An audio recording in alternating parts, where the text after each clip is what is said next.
The oath. Rain hammered the asphalt like bullets on sheet metal. The warehouse behind them burned hot enough to turn the night sky, orange smoke billowing into clouds that choked out the storm. Colt Reeves Morrison ran through the flames with the weight of redemption in his arms. 6 years old, blonde pigtails plastered to her tear-streaked face, Lily Kate Brennan clung to his neck like he was the only solid thing left in a world gone to hell. "I got you, darling." Colt gasped, his boots splashing through puddles that reflected the inferno. "I swore." Lily's small voice, raw from screaming, found him through the chaos. "You promised to be my dad." Behind them, something inside the warehouse exploded. Glass shattered, metal shrieked, but Colt didn't look back.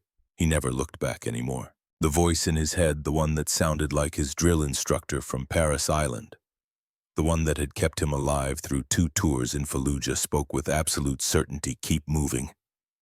Mission isn't over until the package is safe." His lungs burned. His shoulders screamed. The Kevlar vest under his leather cut felt like it weighed 100 pounds. But none of that mattered. What mattered was the little girl in his arms who had looked at the most dangerous man in a gas station parking lot and saw safety, who had grabbed his scarred, tattooed hand and asked him to pretend to be her father, who had, without knowing it, given him a reason to keep breathing. The rain began to wash the soot from his face. Sirens screamed in the distance, getting closer. Red and blue lights painted the road ahead. But Colt's vision tunneled down to one thing: the ambulance waiting at the perimeter doors open, paramedics ready. He crossed the line, handed Lily to waiting arms, stepped back. Only then did his knees buckle. Only then did he let himself feel the weight of what he'd just done. A deputy approached, rain dripping from the brim of his Stetson. "Sir, we need a statement." Colt looked up at the man, found his voice somewhere deep in his chest, in the place where he kept his oaths. 72 hours ago, he said, I was nobody, just another outlaw waiting to die. Then a little girl asked me to be her dad." The deputy's hand hovered over his notepad, confused. Colt's eyes, gray as gunmetal, held something the deputy would remember for the rest of his life. Not anger, not pride, peace. 72 hours ago, Colt repeated. Everything changed. The screen went black. White text appeared 72 hours earlier, the outcast. Tuesday, September 17th, 2024. 6 in the morning. The kind of hour when the world still belongs to men who can't sleep. Colt Reeves Morrison woke the way he'd woken every day for the past 16 years. Fast, hard, reaching for a weapon that wasn't there. The nightmare clung to him like smoke. Fallujah, 2005. The street outside the mosque. The child running toward his squad, mouth open in a scream Colt couldn't hear over the ringing in his ears. And then the flash, the heat, the way Private First Class Davis had simply ceased to exist in the space between one heartbeat and the next. Colt's hand found his face, wiped away sweat that felt too much like blood. His heart hammered against his ribs, a drumbeat older than civilization. Survive, survive, survive. Not real, he whispered to the darkness of his trailer. Davis is gone. You're in Bakersfield. You're safe. But safety was a lie. Colt had stopped believing in somewhere between his second tour and his dishonorable discharge. He swung his legs off the mattress that sat directly on the floor. No bed frame. Easier to see underneath it. Force of habit. Check your corners, Marine. The enemy doesn't sleep, so neither do you. The trailer was 32 feet long and 12 feet wide. 384 square feet of government-issued depression painted beige. But Colt knew every inch of it.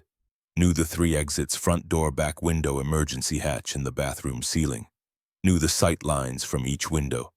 Knew which floorboards creaked and which ones stayed silent.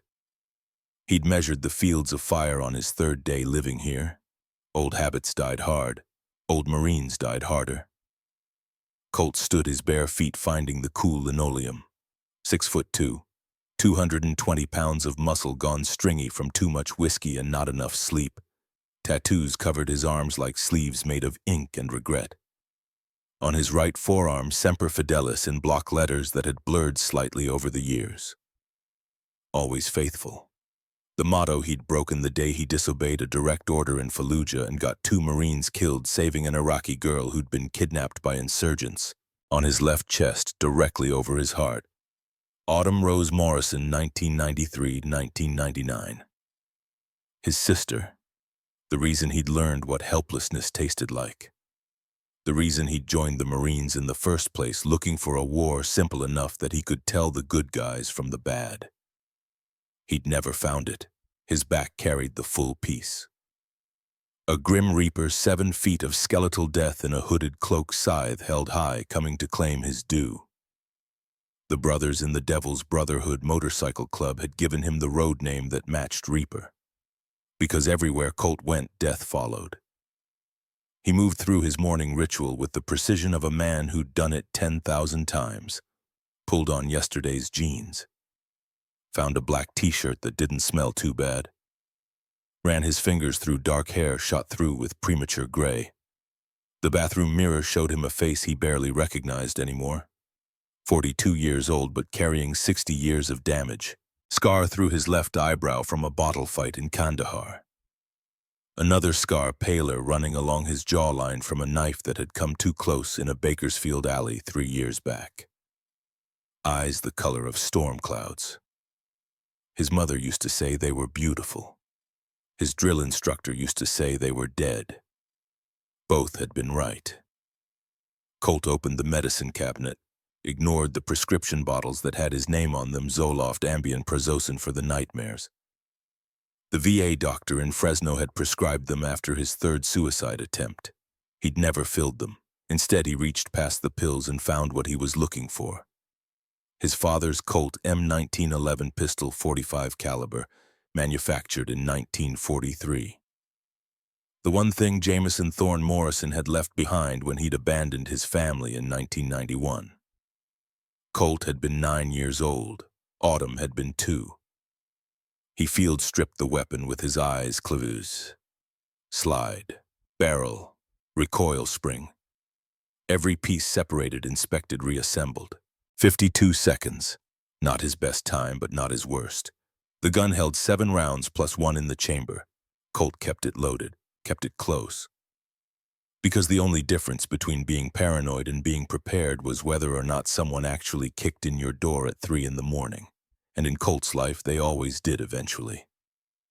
He holstered the 1911 in the small of his back. Felt the familiar weight settle against his spine. Covered it with his leather-cut the vest that marked him as property of the Devil's Brotherhood MC.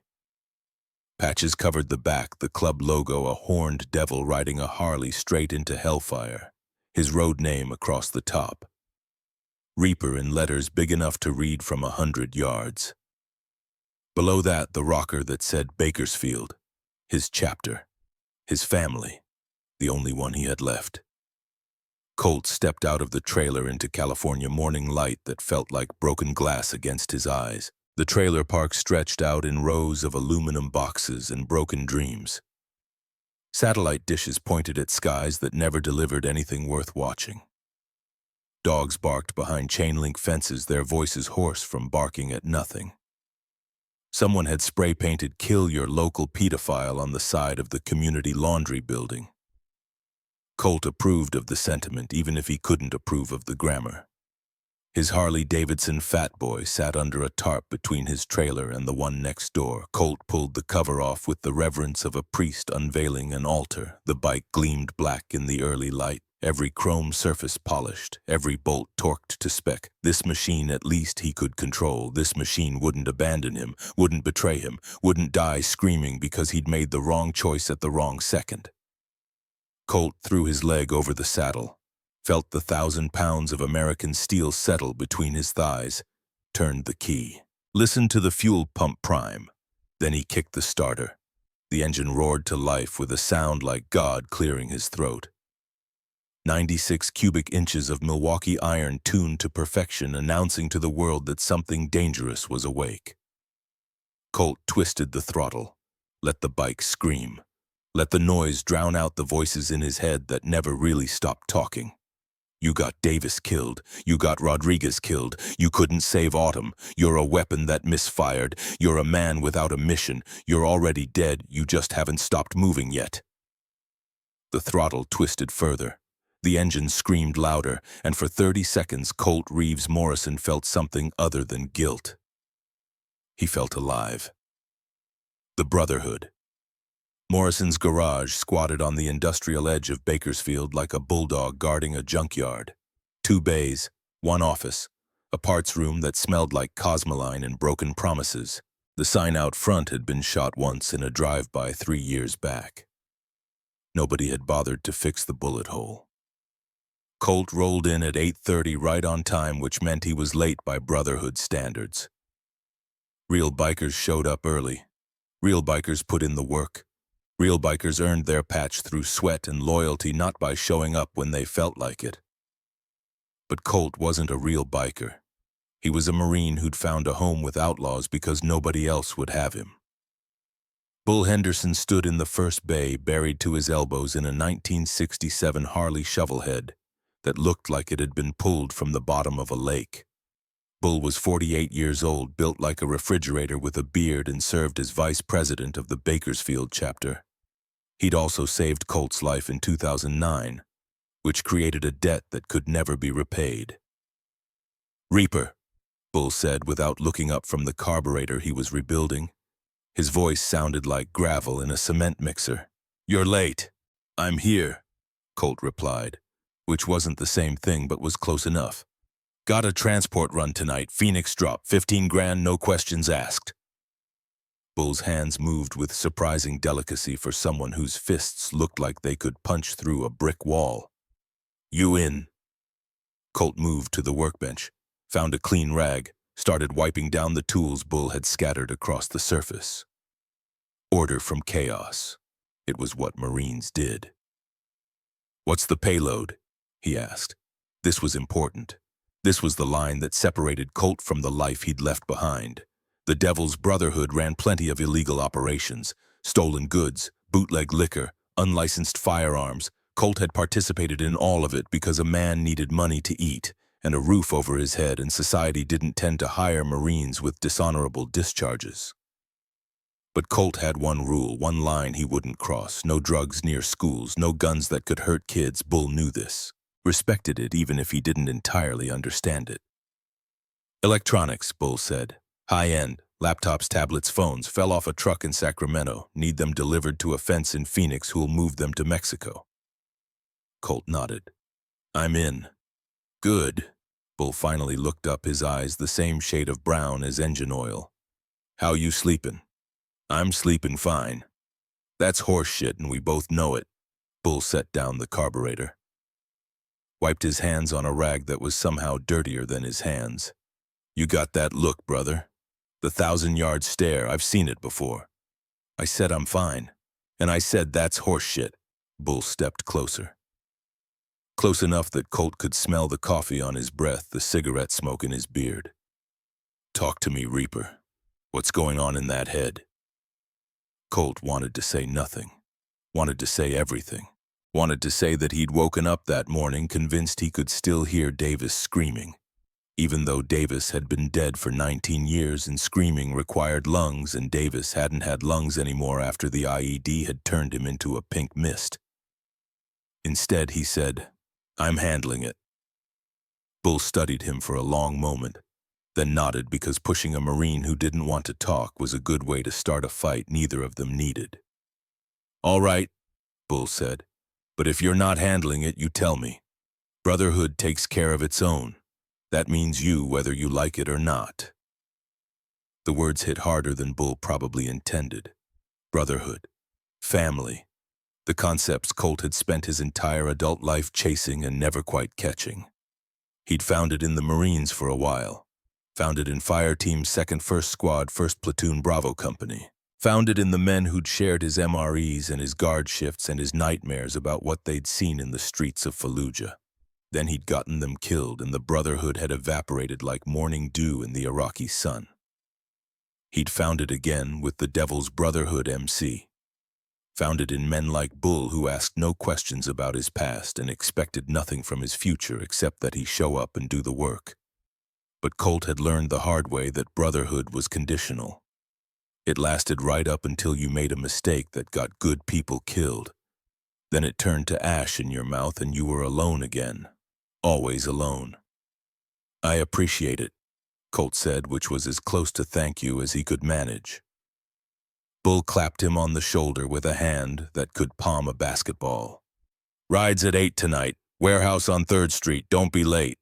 "I won't." Colt turned to go, made it 3 steps before Bull's voice stopped him. "Reaper." He looked back. Bull was staring at him with an expression Colt couldn't quite read. Something between concern and understanding, between pity and respect. "We all got ghosts, brother," Bull said quietly. "The trick is not letting them drive." Colt thought about Autumn, about Davis, about Rodriguez and the Iraqi girl they'd died to save, about the 1,000 other ghosts that crowded his trailer at night and whispered that he should have been the one who died. "Yeah," he said, "I'll work on that." He walked out before Bull could say anything else. The shop had a missing persons poster tacked to the wall near the coffee machine. It had been there for 3 months, the edges curling from humidity and neglect. Megan Williams. Age 7. Last seen June 15th, 2024. The little girl in the photo had red hair and freckles and a gap-toothed smile that suggested she'd lost her first baby tooth recently and was proud of it. The text below said she'd been playing in her front yard in Fresno. Said she'd disappeared sometime between her mother going inside to answer the phone and coming back out 3 minutes later. Said the police had no leads. Said if you had any information, please call. Colt had looked at that poster every morning for 3 months. Had memorized every detail of Megan Williams's face. Had wondered what kind of monster took a 7-year-old girl from her own front yard in broad daylight. Had wondered if Autumn's disappearance had started the same way. August 15th, 1999, 25 years ago. Colt had been 17 years old working a double shift at the Kroger grocery store trying to save enough money to get his mother into rehab and keep food in Autumn's stomach. He'd asked Mrs. Patterson next door to watch Autumn for 2 hours. Just 2 hours. Mrs. Patterson was 70 years old and spent most of her time watching game shows and feeding stray cats, but she was kind and she was available and she'd said yes. When Colt had come home, Mrs. Patterson had been crying. A man had come to the door, clean-cut, well-dressed, polite. Said he was Autumn's uncle. Said there had been a family emergency. Mrs. Patterson had believed him because Autumn had gone to him without fear. Had taken his hand. Had walked to his car like she knew him. Colt had called the police, had given them a description, had watched them write it down with the kind of bored efficiency that suggested they got calls like this every day, and most of them ended with the kid being found at a friend's house. Autumn Rose Morrison had never been found. The case had been closed after 6 months. No evidence of foul play, no witnesses, no body, just a 6-year-old girl who'd vanished like smoke, leaving behind nothing but a heartbroken brother and a mother who'd drunk herself to death by 2003. Colt stared at Megan Williams's poster, at the phone number, at the date she'd disappeared, 3 months ago, long enough that the police had probably moved on to other cases. Long enough that her parents were learning what it meant to live in the space between hope and acceptance. Long enough that Megan, wherever she was, had probably given up on anyone coming to save her, if she was even still alive. Colt's hand moved without conscious thought. Reached out, touched the poster. His fingers traced the outline of Megan's face. "I'm sorry," he whispered to the little girl in the photo. "I'm so goddamn sorry." Behind him, Bull's voice cut through the silence. "You good, brother?" Colt pulled his hand back like the poster had burned him. "Yeah, just thinking." "About what?" "Nothing." Colt turned away from Megan Williams' smile. From the phone number nobody probably called anymore. From the hope that had curdled into resignation. Absolutely nothing. But that was a lie, and they both knew it. The scream, Highway 47 stretched across the California desert like a scar on the face of God. 2 lanes of cracked asphalt, heat shimmer rising in waves. Nothing but scrub brush and despair for 100 miles in any direction. Colt rode with the throttle wide open, pushing the fat boy to 90 miles per hour, feeling the wind try to rip him from the saddle. The afternoon sun hammered down with the weight of divine judgment. Sweat rolled down his spine, his mouth tasted like dust and gasoline. This was freedom, the only kind Colt understood anymore. The Chevron station appeared on the horizon like a mirage.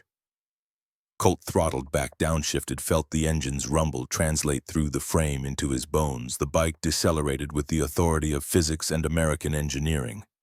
He pulled up to pump 3, killed the engine. Silence rushed in to fill the void, broken only by the tick of cooling metal and the faint sound of country music bleeding through the convenience store's open door. 2 other vehicles in the lot, a dusty Ford F-150 with Nevada plates, a silver Honda Accord that had seen better decades. Colt dismounted, stretched his back, felt vertebrae pop like firecrackers. 1,700 miles in the saddle over the last 3 days, running packages for the club, sleeping in shitty motels that charged by the hour. This was his life now. This was what passed for purpose when you'd burned every other bridge. He'd just started filling the tank when the song changed. Tim McGraw, My Little Girl, a song about fathers and daughters and promises that lasted forever. Gotta hold on easy as I let you go. Gonna tell you how much I love you, though you think you already know. Colt's hand froze on the fuel nozzle. The music reached inside his chest and grabbed something he'd thought was safely buried. A memory of Autumn's 6-year-old blonde curls bouncing as she ran to him after school. The way she'd throw her arms around his waist and say, "I missed you, Colt." Like he'd been gone for years instead of hours. The way he'd promised her the day before she disappeared that he'd always protect her. "I loved her first, I held her first, and a place in my heart will always be hers." The last time he'd seen Autumn alive, she'd asked him if he'd always be there for her. "Always, Rosie," he'd said, using his nickname for her. Rosie, short for Rose, her middle name. "That's my oath." "What's an oath?" she'd asked. "It's a promise you never break, no matter what." 24 hours later, she was gone. Colt realized his hands were shaking. The fuel nozzle clicked off, tank full, but he couldn't seem to let go of it. Couldn't seem to move. Couldn't seem to breathe. Then he heard the scream, high-pitched, terrified. The kind of sound that bypassed the thinking part of the brain and went straight to the part that had kept humans alive when they were prey animals dodging saber-toothed tigers. Colt's body responded before his mind caught up. The fuel nozzle clattered back into its cradle. His boots were already moving. His hand dropped to the small of his back fingers, finding the checkered grip of the 1911. The scream came from inside the convenience store. Colt's training took over. Assess the threat, identify cover positions, look for exits, move toward the danger, because that's what Marines do, that's what good men do, even when they're not good men anymore. He was 10 feet from the store entrance when the door exploded outward. A little girl burst through, running full speed, looking over her shoulder with eyes so wide Colt could see white all the way around the irises. 6 years old, maybe, blonde hair in pigtails that bounced with each frantic step. Pink dress torn at the hem, one shoe missing. Running like hell itself was chasing her, and in that frozen moment, in that crystalline instant before the world started moving again, Colt saw Autumn, saw his sister, saw the girl he'd failed to protect, saw the ghost that had haunted him for 25 years. The little girl's trajectory would take her straight past Colt if he didn't move, past him and into the parking lot and the highway beyond, where cars screamed past at 70 miles per hour. Colt stepped into her path. The girl slammed into his legs like a guided missile made of fear and tears and desperation. Small hands grabbed fistfuls of his jeans. She looked up at him with eyes the color of summer sky. And despite the fact that Colt was 6'2", 220 pounds, covered in tattoos, wearing a leather vest, with patches that marked him as a one-percenter outlaw biker, despite the fact that he looked like the kind of man mothers crossed the street to avoid. She didn't run. "Please." The little girl gasped, her breath coming in hitches that suggested she was about to hyperventilate. "Please, mister. Please act like you're my dad." The world stopped. Time itself seemed to pause to hold its breath to wait for Colt's response. Her tiny hands held his with a grip that would have impressed his drill instructor. Her tear-streaked face tilted up toward his, waiting, hoping, trusting him in a way nobody had trusted him since Fallujah. Colt dropped to one knee, brought himself down to her eye level, let his voice drop to the gentle tone he'd used with Autumn a lifetime ago. "Okay, sweetheart," he said. "I got you. What's wrong?" The relief that flooded the little girl's face hit Colt like a rifle round to the chest. She'd been drowning and he'd just thrown her a rope. "That man," she whispered, pressing herself against Colt's side. "He took me from the playground. He said Mommy was in the hospital. But he's not my uncle. He locked me in his car. I only got away when he stopped here." Cold fury, the kind Colt had learned to control in combat, the kind that made his vision sharp and his hands steady, settled over him like a familiar coat. "Where is he now?" Colt asked. The girl's eyes cut toward the store entrance. Colt stood, keeping himself between the girl and whatever was coming through that door, his right hand moved to his back. Fingers curled around the 1911's grip but didn't draw. Not yet. The man who emerged from the convenience store looked like every middle-class suburban dad in America. Late 30s, khaki pants, blue polo shirt, clean-cut hair. The kind of face you'd see at a Little League game or a PTA meeting and never think twice about. But Colt had spent 5 years in Iraq learning to read people, learning to spot the suicide bomber in a crowd of civilians, learning to identify the difference between a farmer and an insurgent by the way they carried themselves. This man's eyes swept the parking lot with the calculation of a predator who'd lost track of his prey.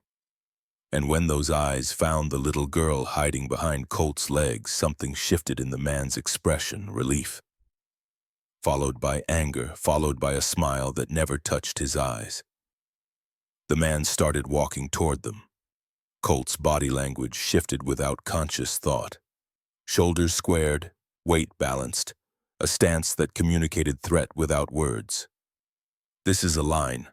Cross it and learn what violence looks like." The man stopped 15 feet away. His smile widened, but his eyes stayed dead. "Emily," he said, his voice carrying the false warmth of a used car salesman. "Sweetie, you scared me. Come here right now." The little girl's grip on Colt's jeans tightened until her knuckles went white. Colt didn't move, didn't blink, just stood there like a brick wall between the girl and the man who'd taken her. "She doesn't want to go with you," Colt said. His voice came out flat, emotionless. The voice of a man stating facts that couldn't be argued with. The man's smile never wavered. "I'm her uncle. She's just upset because I wouldn't buy her candy at the store. You know how kids are." He held out his hand, beckoning. "Come on, Emily. We need to get to the hospital to see Grandma." Colt looked down, met the little girl's eyes. "Is this your uncle?" he asked. She shook her head, violent, desperate. "My name is Lily Kate Brennan. I've never seen him before today." The man's smile finally cracked. Just a little, just enough. "Listen, buddy," he said, and now there was an edge in his voice. "This doesn't concern you. This is a family matter." Colt's right hand moved to his pocket, pulled out his phone, never taking his eyes off the man. "Then you won't mind if I call the police and let them sort it out," Colt said. The transformation was instantaneous. The friendly mask shattered. The man's hand moved toward his jacket pocket. Colt's body reacted on pure muscle memory. The thousands of hours of close-quarters combat training in the Marines, the dozens of bar fights and club wars, the simple biological imperative that separated soldiers from civilians when threatened: you move first and move fast. He closed the distance in 2 strides. His left hand shot out, grabbed the man's wrist as it emerged from the jacket pocket, twisted, applied pressure to the small bones in exactly the way the Marine Corps had taught him. The man yelped. His phone tumbled from his grip, clattered to the concrete. It landed face up. The screen was still lit. Colt saw the text messages, saw them for maybe 3 seconds before the phone locked. But 3 seconds was enough. Package secured. Blonde 6YO. Matches order number 447. Meeting warehouse B, 4 p.m. Bring her clean. And below that, partially visible, got another one ready. Same specs. Friday Dell. The world tilted sideways. Colt's vision tunneled.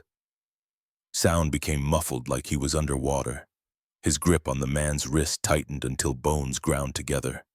Because those weren't the words of a kidnapper acting alone. Those were the words of someone running an operation. Someone who talked about children like they were inventory, like they were products to be ordered and delivered. Like they were things instead of people. Lily Kate Brennan was order number 447, which meant there had been at least 446 others before her. And somewhere in that list was order number 003. Autumn, his sister, the little girl who'd trusted him to protect her, the ghost he'd carried for 25 years. Colt looked down at the man whose wrist he was holding. Really looked at him, past the polo shirt and the suburban dad costume, into the eyes of something that wore human skin but wasn't human anymore. How many? Colt heard himself ask. His voice sounded like it was coming from somewhere far away. How many kids? The man's face twisted into something ugly. You have no idea what you're fucking with. Let me go right now or... Colt's fist connected with the man's solar plexus. Not hard enough to cause permanent damage, just hard enough to cut off the oxygen, to fold him in half, to put him on the ground. The man crumpled, gasped for air that wouldn't come. Colt's boot found his shoulder, rolled him onto his stomach. His hands moved with practiced efficiency, belt pulled from his own jeans, wrapped around the man's wrists, cinched tight enough to cut off circulation. Lily watched all of this with wide eyes. She should have been scared, should have been traumatized by the violence. Instead, she looked relieved. Colt pulled out his phone, but he didn't dial 911. He dialed Bull. 2 rings. Then that gravelly voice, Reaper, what's up? Bull, Colt said, and his voice was perfectly calm now, perfectly controlled. The voice of a Marine calling in a fire mission. I need the crew at the Chevron on Highway 47 right now. What's the situation? Colt looked at the man on the ground. At Lily Kate Brennan standing 3 feet away, one shoe missing, pink dress torn. At the phone lying on the concrete with its secrets locked behind a password screen. Child trafficking, Colt said, and I need this handled before this piece of shit makes a phone call. Silence on the other end. Not shock, not hesitation, just processing. Then Bull's voice, hard as iron. 15 minutes. Don't let him go anywhere. I won't. Colt hung up, looked at Lily. Sweetheart, he said gently. What's your real name? Lily Kate Brennan. Her voice was small but steady, brave. Okay, Lily Kate, I'm Colt. He managed something that might have been a smile, might have been a grimace. And I promise you this man will never hurt you or anyone else ever again. Lily looked at him with eyes too old for her face, eyes that had seen things no child should see. Are you really going to act like my dad? She asked. The question drove a spike through Colt's heart, through the scar tissue he'd built up over 25 years, through every defense he'd erected against feeling anything at all. He thought about Autumn, about the oath he'd broken, about the little girl who'd called him Big Brother and trusted him to keep her safe. He thought about Davis and Rodriguez, about the Iraqi girl they'd died to save, about the debt written in blood that could never be repaid. He thought about Megan Williams's poster on the garage wall, about the 446 orders that had come before Lily, about the children being prepared for delivery even now. And he realized something that would have terrified him if he'd had any sanity left to lose for the first time in 16 years. He had a mission. For the first time since Fallujah, he had a reason to be the weapon he'd been trained to be. For the first time since Autumn disappeared, he could keep an oath. Colt knelt down, looked Lily Kate Brennan in her summer sky eyes. "Yes," he said, "that's my oath, and I never break my oaths." From the east, already faint on the desert wind, came the sound of 7 Harley-Davidson engines. The Devil's Brotherhood was coming, and God help anyone who stood in their way. The arrival. The sound started as a whisper on the wind, a low rumble that could have been distant thunder if the sky hadn't been that particular shade of blue that promised no rain, no relief, no mercy from the California sun. Colt recognized it instantly. 7 Harley-Davidson engines, throttles synchronized like a war drum coming fast down Highway 47. The man on the ground heard it too. His body tensed. He tried to roll over to get his knees under him, but Colt's boot found the small of his back and pressed down. Not hard enough to break anything. Just hard enough to communicate a simple truth. "You're not going anywhere." "Who are you?" the man gasped. His face was pressed against concrete hot enough to fry an egg. Sweat darkened the back of his polo shirt. "You're making a huge mistake. I have people, important people. They'll what?" Colt's voice held no emotion, no anger, just the flat certainty of a man who'd already decided how this was going to end. "Come after me. I've been shot at by people who actually knew what they were doing. You think your people scare me?" The rumble became a roar, became 7 individual voices, each with its own pitch and character, each announcing the arrival of men who'd chosen to live outside society's rules. Lily Kate Brennan moved closer to Colt, not away from the noise, but toward him, seeking shelter in the shadow of the most dangerous man she'd ever met. Her small hand found his fingers wrapping around his thumb. The gesture hit Colt like shrapnel, sharp, unexpected, penetrating deeper than it should. This little girl, who should have been terrified of everything after what she'd been through, had decided he was safe, had decided the tattooed biker with dead eyes and blood on his knuckles was the good guy. The irony would have been funny if it wasn't so goddamn tragic. The first bike appeared shimmering through heat waves like something emerging from a dream, or a nightmare, depending on which side of the law you stood on. Bull Henderson rode a 1968 Harley Panhead that was older than most of the men in the club, cherry red with flames licking up from the front fender. The engine had been bored out, stroked and tuned until it produced enough horsepower to pull a tractor-trailer up a cliff face. Bull killed the engine 30 feet away, planted his boots. The sudden silence felt loud. 6 more bikes pulled in behind him, Ghost on his matte black Dyna with more electronics than a Best Buy. Hammer on his street bob pipes so loud, they'd set off car alarms 3 blocks away. Wrench smoke chains and Ace, each on machines that reflected their personalities, brutal, efficient, uncompromising. 7 men dismounted. 7 sets of boots hit asphalt. 7 leather cuts emblazoned with the Devil's Brotherhood patch moved toward Colt with the synchronized purpose of a tactical unit, which in a way they were. Bull reached Colt first. His eyes took in the scene with the quick efficiency of a man who'd spent 40 years reading situations that could turn violent in a heartbeat. Man on the ground, little girl holding Colt's hand. Colt's expression, which Bull had seen exactly 3 times before, and all 3 times had ended with someone in the hospital. "Talk to me, Reaper," Bull said. Colt bent down, picked up the phone that had fallen from the man's pocket. The screen had locked, but he angled it so Bull could see the message preview still visible at the top. Bull's face, already hard, turned to granite. "Jesus Christ," Ghost whispered. He'd moved close enough to read over Bull's shoulder. "Is that what I think it is?" "Child trafficking," Colt confirmed. His voice remained flat, emotionless, but his hand, the one Lily wasn't holding, had curled into a fist tight enough that his knuckles had gone white. "Messages about packages and orders and delivery schedules. This isn't some lone predator. This is organized." Hammer, the club's enforcer, a man who'd done 3 years in San Quentin for aggravated assault and considered it a vacation, stepped forward.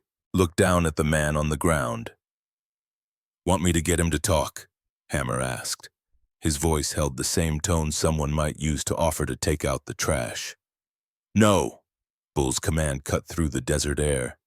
"We do this smart. Ghost, can you unlock that phone?" Ghost knelt down, produced a small leather case from his cut. Inside were tools that looked like they belonged in a jeweler's shop. Tiny screwdrivers, picks, a device that looked like a USB drive crossed with a circuit board. "Give me 5 minutes," Ghost said. "Maybe 10 if it's an iPhone." While Ghost worked, Bull turned his attention to Lily. His face, which could intimidate parole officers and prison guards, softened in a way that suggested he'd once had daughters, or sisters, or remembered being human before the world had beaten it out of him. "Hey there, sweetheart," Bull said gently. "What's your name?" "Lily Kate Brennan." She didn't let go of Colt's hand. "That man took me from the playground. He said my mommy was hurt." "Your mommy's not hurt," Bull assured her, "and we're going to make sure you get home safe. But I need you to be brave a little while longer. Can you do that?"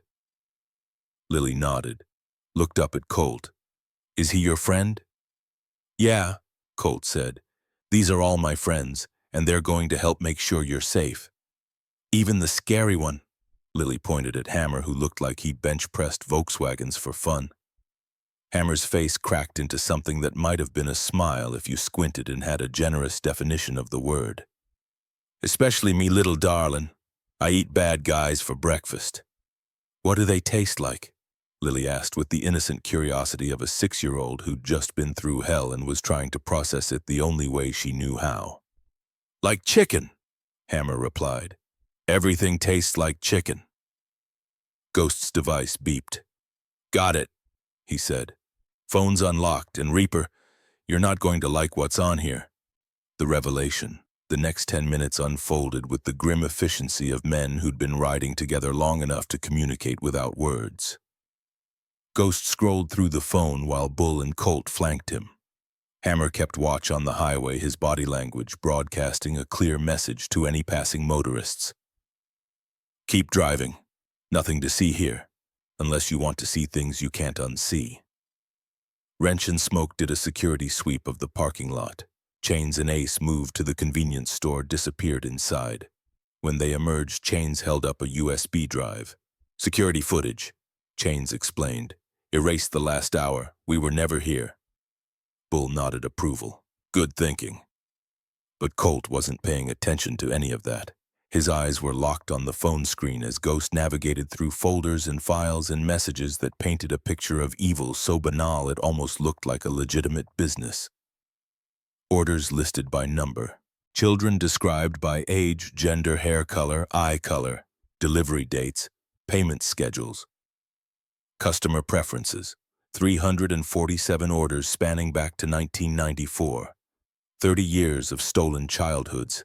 30 years of families destroyed. 30 years of men and women who'd looked at children and seen profit.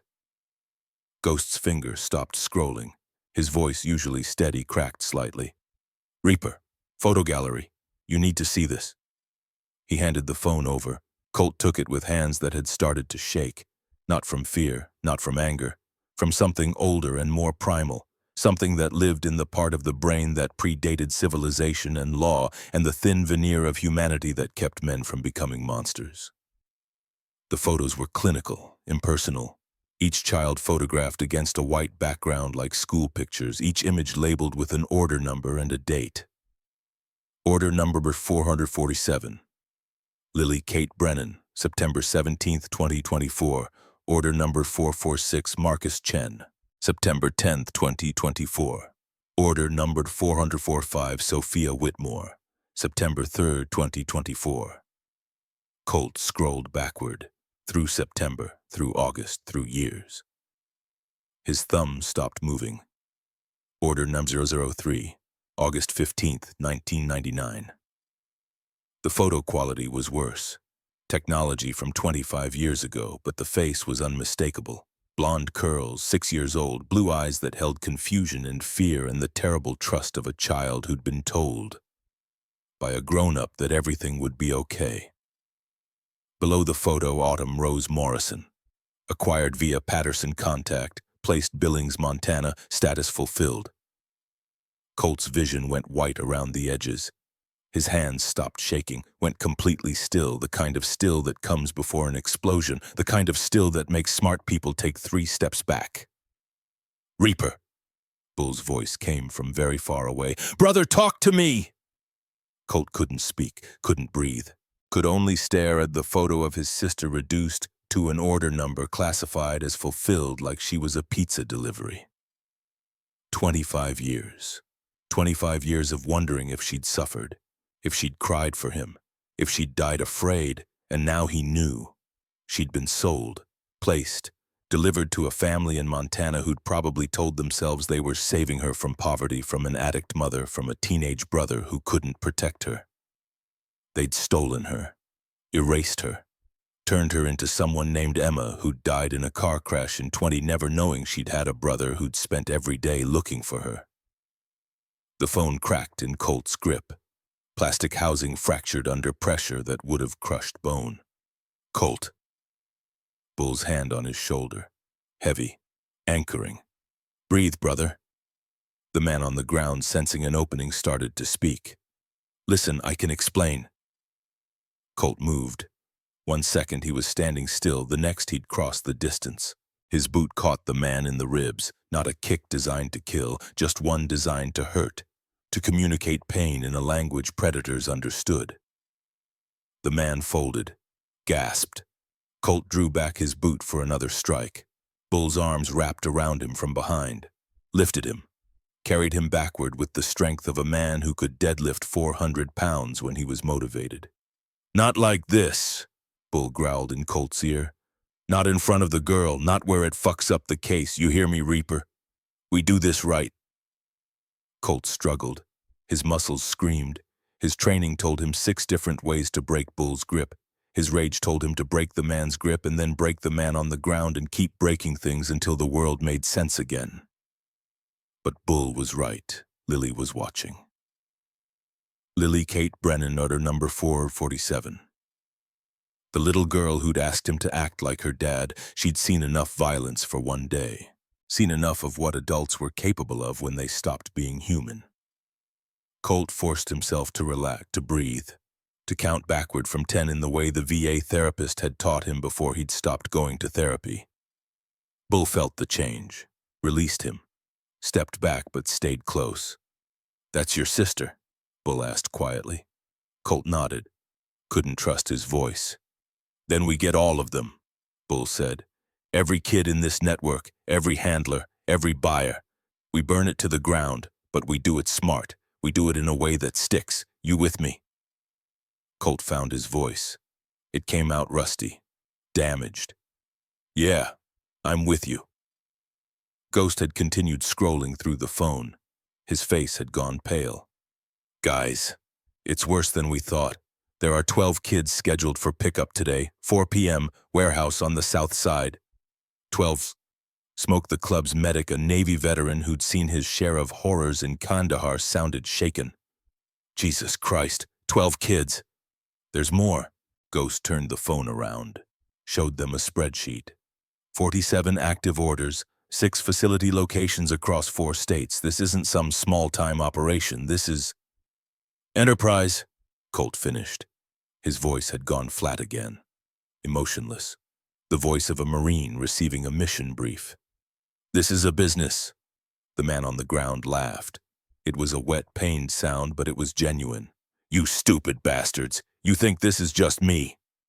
This network has been running for 30 years. Cops, judges, politicians, people you couldn't touch if you had 100 years.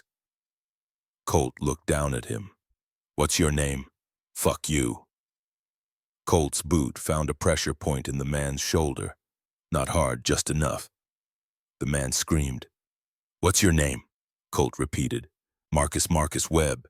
"You a cop, Marcus?" Hesitation. "Then Detective, Bakersfield PD, Vice Squad." The irony was so sharp it could draw blood. A vice cop. Someone whose job was to protect people from predators. Someone who'd corrupted that oath so thoroughly he'd become the monster he was supposed to hunt. Colt pulled out his phone, started to dial 911. Bull's hand stopped him. Wait, think about this. You call the cops and Marcus here makes a call to his buddies in the department. Evidence disappears, witnesses get intimidated, 12 kids get moved before we can find them. So what do you suggest? Bull pulled out his own phone, scrolled through contacts, hit dial. Who are you calling? Colt asked. Someone who owes us a favor. The Detective Sarah Martinez arrived 40 minutes later in an unmarked sedan that had seen better decades. She stepped out into the Chevron parking lot, her hand resting on the Glock at her hip, and assessed the situation with eyes that had seen 20 years of human ugliness.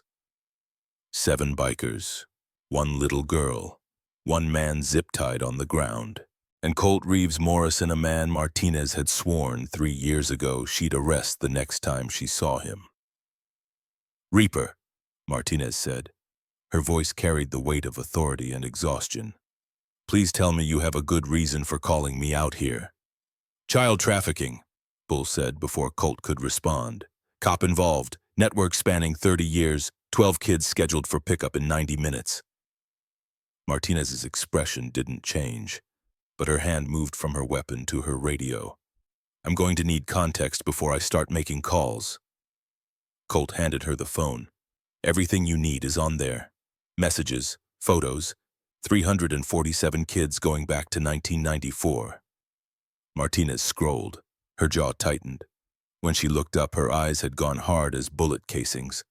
Jesus fucking Christ, she whispered. This is real as a heart attack, Ghost confirmed. I can pull the cloud back up if you need more proof. Names, dates, locations. It's all there. Martinez looked at Marcus Webb on the ground, then back at Colt. And you were going to tell me this how? I just did, Colt said, after you assaulted a police officer. After I stopped a kidnapper from taking a 6-year-old girl. The fact that he's a cop is just an unfortunate coincidence. Martinez and Colt stared at each other. A Mexican standoff conducted with eye contact and shared history. 3 years ago, Martinez had been chasing Colt after a club war shootout. She'd cornered him in an alley, had her weapon drawn, had every legal right and moral justification to put him in cuffs. But Colt had been protecting a 16-year-old girl named Skylar who'd been sent to a pimp by her own stepfather. And Martinez, despite her badge and her oath, had made a choice. She'd let Colt go. She'd taken Skylar into protective custody. She'd never spoken of it again. Some debts are paid in silence. You owe me, Colt said quietly. 3 years, Skylar Thompson, you let me walk, and you're calling in that debt now. Those 12 kids don't have time for me to play nice. They don't have time for warrants and due process and all the other bureaucratic bullshit that gives predators a head start. Martinez looked at Lily, who'd been sitting quietly on the curb, watching adults make decisions that would determine her future. Determine whether the nightmare ended or just changed locations. Martinez knelt down to Lily's level. Hey, sweetheart, I'm Detective Martinez. Are you okay? Lily nodded, pointed at Colt. He saved me. He promised to act like my dad. Martinez glanced at Colt. Something shifted in her expression. Not quite a smile, not quite respect, but recognition of a man who'd just committed himself to something that would probably destroy him. Okay, Martinez said, standing. Here's how this works. I call this in and Marcus gets arrested, but the moment I do that, word spreads through whatever network he's part of. Those 12 kids get moved, maybe killed. The warehouse gets cleaned, evidence disappears. So we don't call it in yet, Bull said. We go to the warehouse, we get the kids out, then you make the call. That's vigilante justice. I can't authorize that. We're not asking permission, Colt said. We're asking you to look the other way for 2 hours, same thing you did for me 3 years ago. Martinez pulled off her sunglasses, rubbed her eyes. When she looked up, she looked every one of her 42 years. If you do this, you go in clean. No weapons, no violence unless absolutely necessary. You get the kids and you get out. I'll have backup units staged a mile away. Anything goes wrong, you call me. Clear? Crystal, Bull confirmed. And Reaper, Martinez stepped closer to Colt, close enough that only he could hear her. I'm doing this because I believe you, because I've seen your file and I know what happened to your sister. But if you get those kids killed because you wanted revenge, I will personally make sure you never see daylight again. We clear?" Colt met her eyes, saw the threat, saw the promise, saw the deep exhaustion of a cop who'd spent 2 decades trying to hold back the tide of human evil with nothing but a badge and a gun. "Clear," he said. Martinez walked back to her car, pulled out a camera, started documenting the scene, Marcus Webb's face, his badge, the messages on his phone, building a case that would survive scrutiny and appeals and expensive defense lawyers. While she worked, Bull gathered the brothers. They formed a loose circle, backs to the wind, faces grim. "I don't need to tell you what we're walking into," Bull said. "Could be 5 guys, could be 50, could be armed security, could be cops, could be both. Anyone want to walk away, now's the time." Nobody moved. "Reaper," Bull continued, "this is your play. You call the shots. We follow your lead." Colt looked around the circle, at faces he'd ridden with for 15 years. Men who'd pulled him out of drunken gutters and bar fights. Men who'd never asked about his past and never judged him for it. Men who were offering to ride into hell for a cause that wasn't even theirs. 12 kids, Colt said. "Warehouse on the south side. Meeting at 4 p.m. We have 90 minutes to figure out how to get them out alive." "How?" Ace, the youngest member, the one who'd never seen combat, the one who still thought the world made sense, asked the question they were all thinking. Colt felt something slot into place, the thing that had been missing since Fallujah, since he'd disobeyed orders and gotten good men killed, since he'd left the Marines with a dishonorable discharge and a death wish. Purpose. "We go in undercover," Colt said. "Ghost, you said there's a meeting at 4 p.m. Can you send a message from Marcus's phone? Something that makes it look like he's running late but still coming?" Ghost grinned. "I can make it sing Dixie if you want. Send a message. Say Marcus is delayed but the package is secure. We'll be there by 4:15. "And then what?" Smoke asked. "Then we ride in on our bikes. 7 bikers showing up to a shady warehouse to do shady business. Nobody questions that. And when they realize we're not there to buy," Colt smiled. It was not a pleasant expression. It was the smile of a man who'd spent 5 years in combat learning 50 different ways to kill another human being. "Then we improvise," he said. Bull clapped him on the shoulder. "Brother, that's the worst plan I've ever heard. You got a better one." "Nope. Let's do it." The warehouse. They left the Chevron station at 3:45 p.m. 7 Harleys in formation riding south on Highway 47 like the 4 horsemen of the apocalypse had brought some friends. Martinez followed at a distance in her unmarked sedan. Close enough to respond if things went sideways. Far enough to maintain plausible deniability. Lily Kate Brennan rode in a state police cruiser with a female officer named Jensen, who specialized in child trauma cases. Before Lily left, she'd hugged Colt so hard his ribs had creaked. "You're coming back, right?" she'd asked. "That's my oath," Colt had replied. Now riding south into afternoon sun that turned the desert into hammered gold, Colt tried not to think about all the oaths he'd broken, all the promises he'd failed to keep. Autumn, Davis, Rodriguez, the Iraqi girl they'd saved who'd been shot by insurgents 2 weeks later. The list was long, the weight was heavy, but today maybe he could balance the scales, even if only a little. The warehouse district appeared on the horizon, 6 square blocks of abandoned industrial buildings that had died when the jobs went overseas and the economy went to hell. Chain-link fences topped with razor wire, concrete loading docks, windows broken or boarded up, the perfect place for people to do terrible things where nobody would hear the screaming. Ghost riding beside Colt pointed to a building on the corner. 3 stories of rusted corrugated metal and broken dreams. 2 vehicles parked outside a black Escalade and a white cargo van. Bull signaled.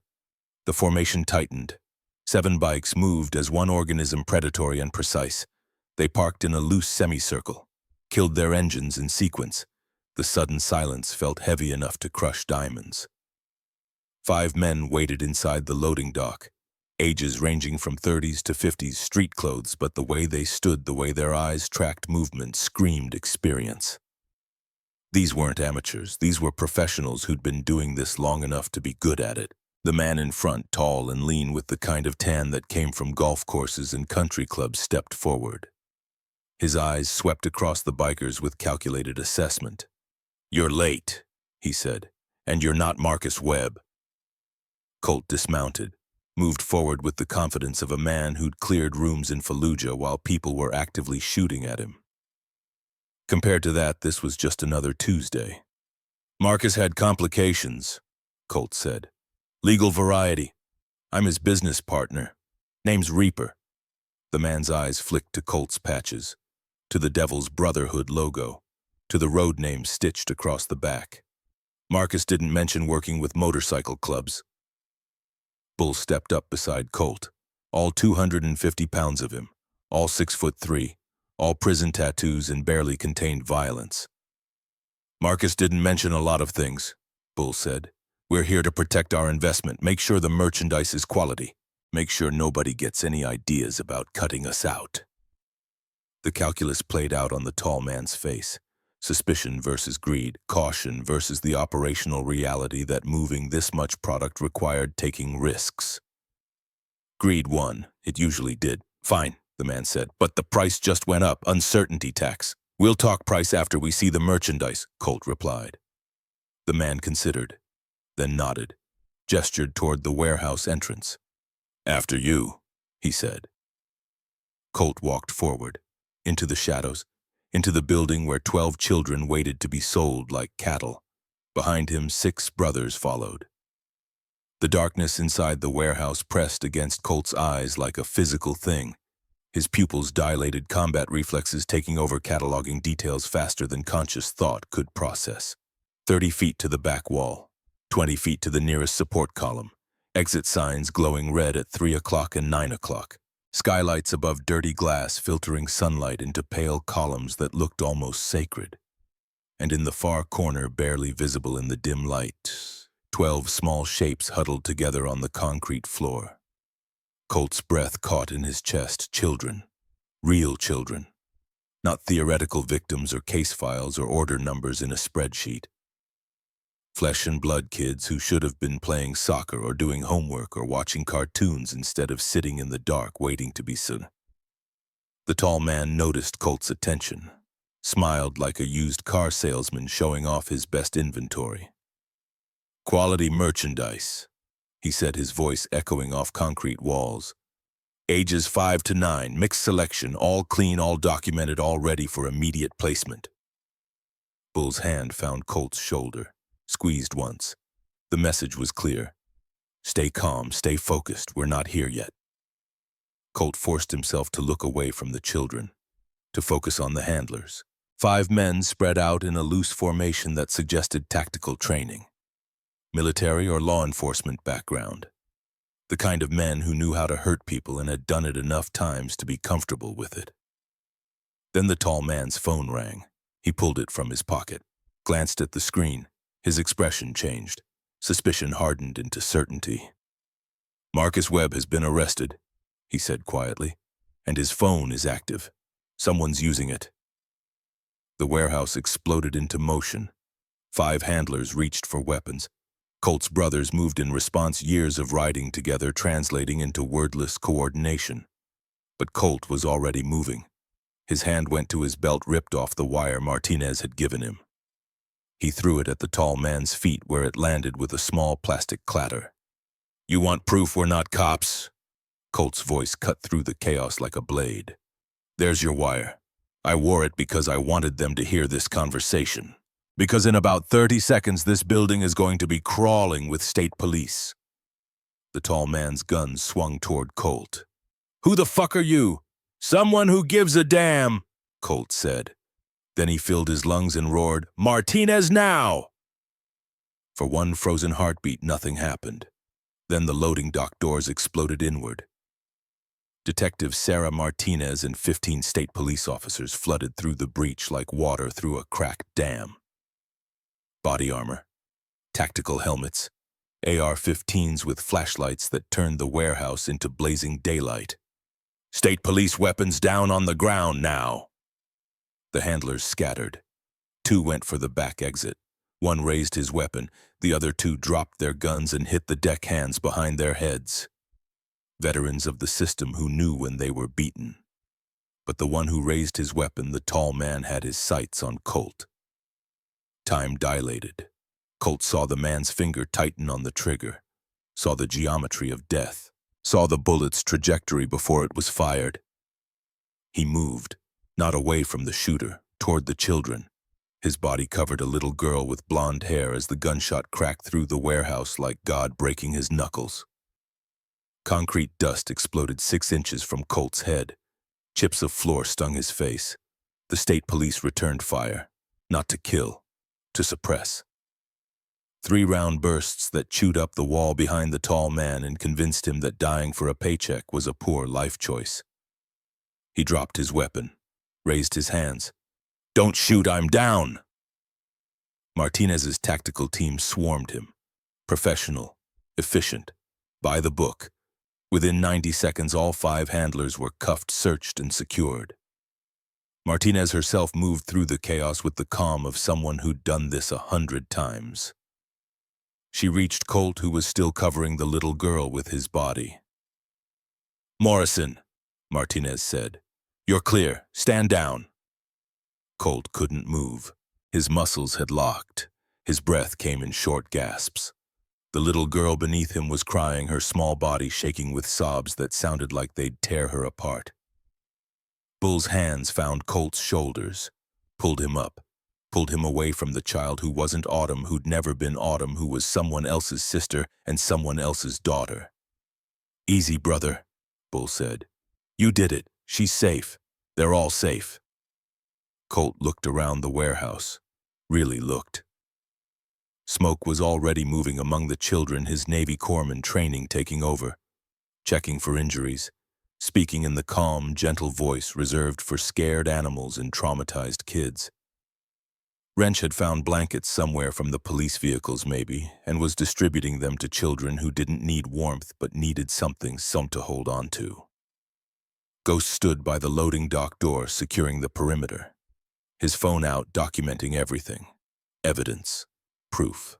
The ammunition Martinez would need to burn this network to ash. And the children, 12 of them, ages ranging from maybe 5 to 9, dirty, scared, some crying, some too shocked to cry, all of them staring at the adults around them with expressions that asked a question no child should have to ask: "Are you going to hurt me too?" One of them caught Colt's attention, a boy, maybe 8 years old, blonde hair, shaved military, short blue eyes that held too much knowledge. He sat slightly apart from the others, his back against a support column, watching the police process the handlers with an intensity that felt familiar. Colt moved toward him, slowly, hands visible, the way you approach a wounded animal.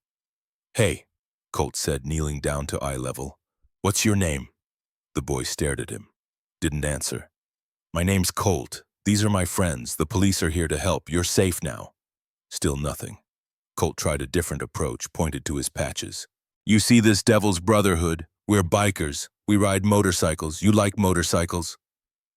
The boy's eyes flicked to the patches, to the Devil logo, to Colt's face. Then so quietly Colt almost missed it. "I'm Tommy." Something in the boy's face triggered recognition. Colt had seen that face before. In photos Bull carried in his wallet, in Christmas cards pinned to the clubhouse bulletin board. "Tommy Henderson?" Colt asked. The boy's eyes widened. "How do you know my name?" Bull appeared behind Colt, dropped to his knees hard enough to crack kneecaps. His voice, when it came, sounded like it was being torn from his chest. "Tommy, oh God, Tommy, it's Uncle Bull." Tommy stared, processing. His face cycled through confusion to recognition, to something that might have been hope if hope hadn't been beaten out of him over 2 weeks in hell. "Uncle Bull." "Yeah, buddy, it's me." Bull's hands hovered, wanting to reach out, afraid to touch, afraid the boy would shatter. "I've been looking for you. Every day. I never stopped." Tommy launched himself at Bull, wrapped thin arms around his uncle's neck and held on like Bull was the only solid thing left in a world gone liquid. Bull caught him, held him, and wept like Colt had never seen a man weep before. Great wrenching sobs that shook his whole body. Colt stood, stepped back, gave them space. Martinez appeared at his elbow. "That's Bull's nephew. Was on the missing persons report 2 weeks ago," Colt confirmed. "Sacramento PD closed it, said he probably ran away." "Jesus Christ." Martinez pulled out her notebook. "We're going to need statements from all of you, but Morrison, you did good here. You saved 12 lives today." "Not 12, Colt said quietly. 47. Martinez frowned. "What?" Colt pointed at Ghost, who was still documenting everything. "That phone has records of 47 active orders, 6 facility locations across 4 states. This warehouse is one node. There are 5 more." Martinez's face went pale. 5 more facilities with kids. According to the data, yeah. Then we need to move fast. The moment word gets out about this raid, they'll start cleaning house, moving merchandise, destroying evidence. "Or we hit them all at once," Bull said. He'd stood up, still holding Tommy, his face wet but his voice steady. "Simultaneous raids. Give them no time to react." Martinez shook her head. "I can coordinate one tactical operation. I don't have the resources for 5 simultaneous raids across state lines. That's FBI jurisdiction. And the moment I call them, we're looking at weeks of briefings and planning and bureaucratic—" "We don't have weeks," Colt interrupted. "Those kids don't have weeks." "So what do you suggest?" Colt looked at his brothers, at 7 men who'd ridden into a hostile situation on nothing but his word, who'd faced down armed criminals to save children they'd never met. "We have 40 members across California," Colt said. "Every chapter, every city. We coordinate through Ghost. We hit all 5 facilities within 24 hours. We get the kids out. Then we call you to clean up." "That's vigilante justice," Martinez said, but her voice lacked conviction. "That's 12 kids safe instead of dead," Bull countered. "That's 47 families who get their children back. That's a network that's been operating for 30 years finally getting burned to the ground." Martinez closed her notebook, looked at Colt with an expression he couldn't quite read. "If you do this, if you go down this road, there's no coming back. You'll have federal law enforcement looking at you. The Brotherhood will be under investigation. Your life gets harder." "My life's already hard," Colt said. "Might as well make it count for something." Martinez studied him for a long moment. Then she reached into her pocket, pulled out a business card, wrote something on the back. "This is my personal cell," she said, handing it to Colt. "You run into trouble, you call me, I'll do what I can." "Why are you helping us?" Martinez looked at the children being led out of the warehouse by social workers, at Tommy Henderson still clinging to Bull like a drowning man to driftwood, at the handlers being loaded into police vans, their careers and lives over. "Because 3 years ago you could have shot me in that alley," Martinez said.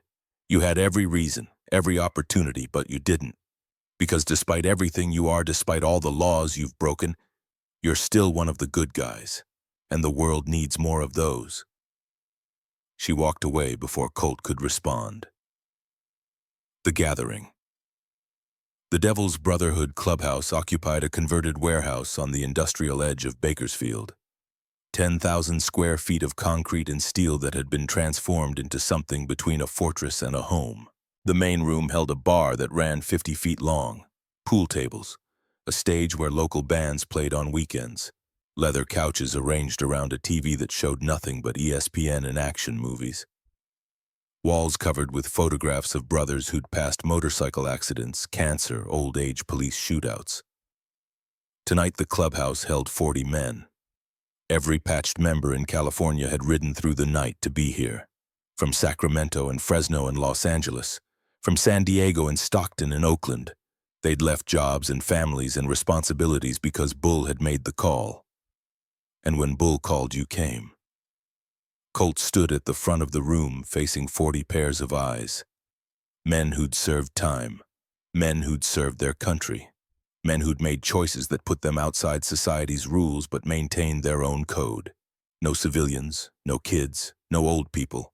Everything else was negotiable. Ghost had spent the last 6 hours compiling data from Marcus Webb's phone. Now he stood beside Colt with a laptop connected to a projector that threw images onto the wall behind them. 5 facility locations glowed on the map like wounds. Facility 2, Sacramento. Abandoned motel. 8 children. Facility 3, Reno. Storage units. 6 children. Facility 4, Phoenix. Industrial warehouse. 12 children. Facility 5, Las Vegas. Suburban house. 5 children. Facility 6, San Diego. Shipping container yard. 7 children. 38 children. Plus the 12 they'd already saved. 50 total. Brothers, Colt began. His voice carried in the sudden silence. You all know what we pulled out of that warehouse today. 12 kids who were going to be sold, trafficked, erased. He paused. Let that sink in.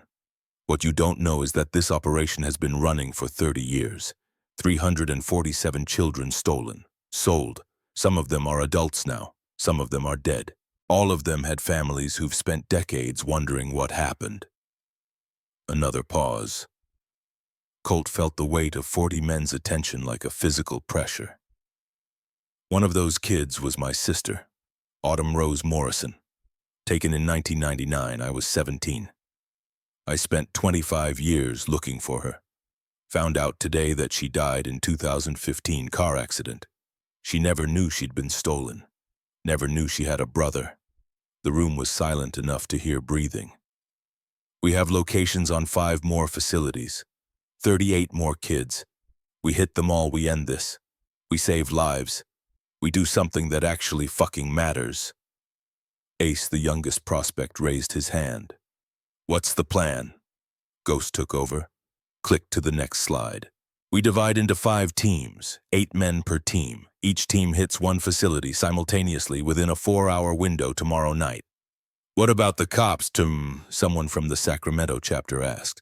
Detective Martinez is coordinating, Colt said. She'll have backup units staged nearby. But we go in first, we secure the children, then we call it in. And if shooting starts, then we shoot back. But the priority is always the kids. We get them out. Everything else is secondary. Hammer stood up, 6'4" of prison-hardened muscle. I'm in. Anyone hurts kids deserves whatever happens to them. One by one hands went up. One by one men who'd never met these children committed themselves to riding into danger for strangers. This was brotherhood. This was the code that mattered more than any law written by politicians. Protect those who can't protect themselves. When Colt finished counting, every hand was raised. 40 men, 5 targets, 1 mission. Bull stepped forward, clapped Colt on the shoulder. Looks like you got yourself an army, brother. I'm not a leader, Colt said quietly. I'm just a guy who's tired of good people dying while bad people profit. That's exactly why you're the right leader, Bull replied. The nightmare Colt didn't sleep that night.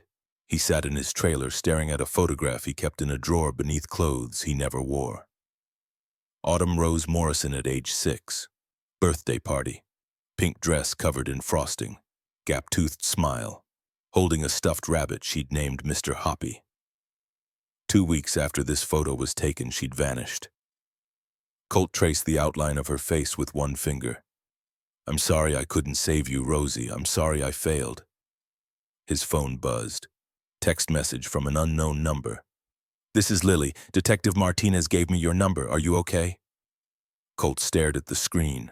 A 6-year-old had learned to text just so she could check on the scary biker who'd saved her life.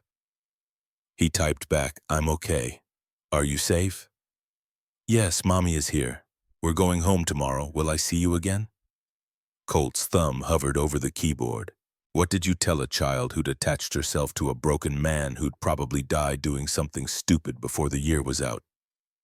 Maybe. When you're older. When you've forgotten about the bad day. 3 dots appeared. Disappeared. Appeared again. I won't forget. You promised to act like my dad. Dads don't go away. The words hit like a rifle shot to the chest. Colt looked at Autumn's photo, then at Lily's text, then at the darkness outside his trailer window where 40 men were preparing to ride into hell. He typed, "You're right, dads don't go away. I'll see you soon. That's my oath. What's an oath?" Colt closed his eyes, heard Autumn's voice from 25 years ago asking the same question. "It's a promise you never break, no matter what." "Okay, don't break it. I won't." He set the phone down, picked up Autumn's photo. For the first time in 25 years, he let himself actually feel the loss. Let the grief wash over him like a wave. Let himself cry for the little sister who'd trusted him to keep her safe. Tomorrow he'd ride into danger. Tomorrow he might die. But tonight he'd mourn. Tonight he'd remember. Tonight he'd acknowledge that Autumn Rose Morrison had existed, had been loved, had mattered. And tomorrow he'd save 38 other children so their brothers wouldn't spend 25 years living with the same weight, the 5 strikes. The operations unfolded over 12 hours with military precision. Facility 2, Sacramento, 2:00 a.m. Bull's team hit the abandoned motel, 8 bikers, 8 kids inside. The handlers were sleeping, hadn't expected anyone to find a location that had been operational for a decade. By the time they woke up, they were zip-tied and Bull was carrying a pair of 6-year-old twin girls out into the California night. Anonymous 911 call. Sacramento PD arrived to find 8 children safe and 3 handlers gift-wrapped for prosecution. Facility 3, Reno, 4:00 a.m. Hammer led the assault on the storage facility. 6 kids locked in climate-controlled units like they were furniture in a warehouse. 2 guards, both armed, both stupid enough to draw weapons on 8 men who'd spent a combined 60 years in prison and combat zones. Hammer took a bullet through the shoulder, kept fighting, dropped both guards with his bare hands and 3 broken ribs. The oldest kid, a 9-year-old boy named Ethan, helped the younger ones walk out, told Hammer, "I knew someone would come. My mom always said heroes are real." Hammer, bleeding and barely conscious, smiled. "Damn right we are." Facility 4, Phoenix, 1:00 a.m. Chains coordinated the Phoenix raid, industrial warehouse with heavy security. 4 guards, rotating patrols, professional operation, Ghost hacked their security system, killed the cameras, killed the lights. The Devil's Brotherhood owned the night. 11 kids recovered, 1 missing. A guard under interrogation that skirted several constitutional amendments revealed Sophie Whitmore was transferred to Facility 6 yesterday. Special order, high-value buyer. Chains called Colt. "We got a problem. I'm already rolling toward San Diego," Colt replied. "I'll get her." Facility 5, Las Vegas, 6:00 a.m. Smoke's team hit the suburban house, the most disturbing location because it looked normal. White picket fence, well-maintained lawn, flag in the front yard, 5 kids in the basement behind a false wall, and Richard Shaw, 55 real estate developer, $20 million net worth on site conducting business. Shaw tried to bribe Smoke. $500,000 cash, walk away right now. Smoke had 3 daughters at home, ages 7, 9, and 12.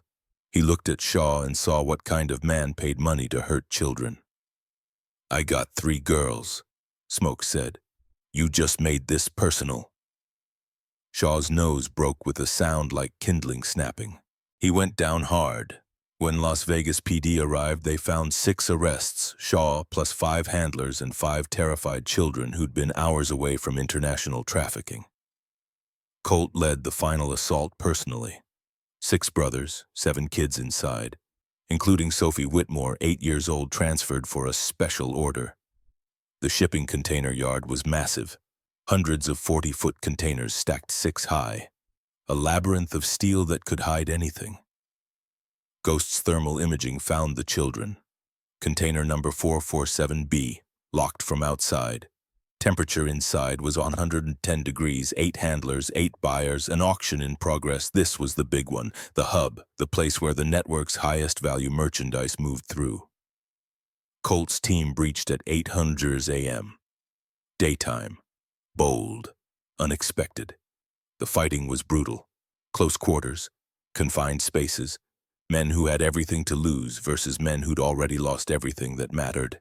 Wrench took a knife to the ribs. 2. kept fighting. Ace got his hand broken with a pipe, used the other hand to choke a buyer unconscious. Colt went through handlers like a chainsaw through timber. Every close-quarters combat technique the Marine Corps had taught him. Every bar fight lesson learned in 15 years with the Brotherhood. He reached container 447B. The lock was industrial grade, heavy duty. He shot it off. The door swung open, 7 children inside, crying, sweating, dehydrated. Sophie Whitmore was in the back, blonde hair, 8 years old, the girl who'd been listed as high value because some monster wanted to pay extra. "Sophie," Colt called. "Your name is Sophie Whitmore. Your parents have been looking for you. I'm here to take you home." Sophie stared at him, at his tattoos, at the blood on his knuckles, at the gun on his hip. "Are you the Reaper?" she asked. Colt froze. "How do you know that name?" "The man in Phoenix. He said the Reaper was coming. He said we should be afraid." Colt knelt down, looked Sophie in her terrified eyes. "Yeah," he said. "I'm the Reaper. But I'm not here to hurt you. I'm here to take you home. All of you." He looked at the other 6 children, ranging from 5 to 9, all watching him with expressions that asked whether he was salvation or just a different kind of nightmare. "My name is Colt," he said.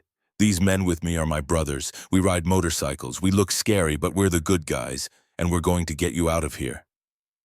One of the younger children, a girl maybe 6 years old, spoke up. "Promise." Colt thought about Autumn, about Lily, about every oath he'd ever broken and every promise he'd ever failed to keep. "That's my oath," he said, "and I never break my oaths." But as Colt loaded the last child into the ambulance, Ghost approached with his laptop. His face was pale. "Reaper," Ghost said quietly, "we need to talk about Facility 6. The ghost of J.T. Morrison. Friday, 3:30 p.m. The Devil's Brotherhood clubhouse was filled with celebration. 37 families reunited, Bull and Tommy together, Hammer recovering in hospital, brothers toasting their success. Colt stood apart watching, feeling nothing. Because 37 wasn't 50, 10 kids were still missing, 10 orders still active. Ghost found him in the garage bay staring at Megan Williams's poster on the wall. "Reaper," Ghost said. "I cracked the encryption on the network's main server." Colt turned. "And Facility 6 wasn't the end. There's a Facility 7, off the books, not on Marcus Webb's phone. This is where they take the special orders, the ones too high profile to risk at normal facilities." "Where?" Ghost pulled up a satellite image on his laptop. "Remote ranch, 60 miles east of Bakersfield. 300 acres, no neighbors, perfect place to disappear." Colt studied the image. Something about the location felt familiar, like he'd been here before or dreamed about it. "Who owns it?" Colt asked. Ghost swallowed hard. "That's the thing, Reaper. Property records show it's owned by a shell company, J.T. Morrison Holdings." The world stopped. "What did you say, J.T. Morrison?" "I did some digging. Jameson Thorne Morrison, age 68, lives under an alias now, James Thornton." Colt's father. The man who'd abandoned them in 1991 when Colt was 9 and Autumn was 2. "That's impossible," Colt said. "My father left. He's been gone for 33 years.